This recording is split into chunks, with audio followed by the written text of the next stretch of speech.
si Jay naman, ganun din, matulungin din siya.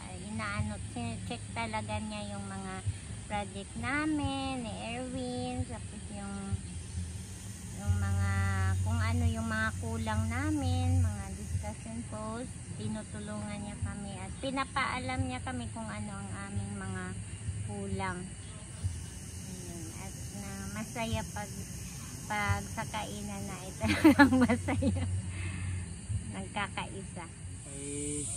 Kay Pastor CJ ay kanina mo na kami mo ga kansaon ga tapik sa balikat. Kung duyog ako ginatapik na sa balikat para magbugtaw. Kay Pastora, pag sinasabi kay Pastora, pandesal.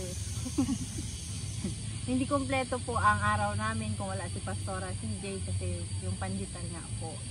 And hanga ako kay Pastora sa commitment niya na kahit nasa ospital yun siya, meron kaming pandesal pa rin, inaalala niya pa rin kami.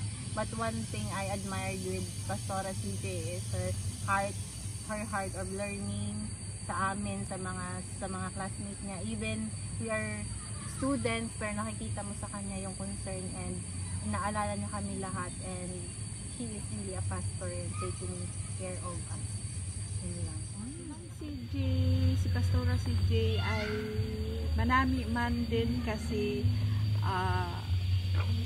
nung primero ay hindi man naman kami close din. Then lately lang na closeness naming lahat, ganun. And ayun, mga nagbuligan din na ako sa tungkol ngayon sa aming sa graduation na to, at tinulungan niya ako sa ng speech.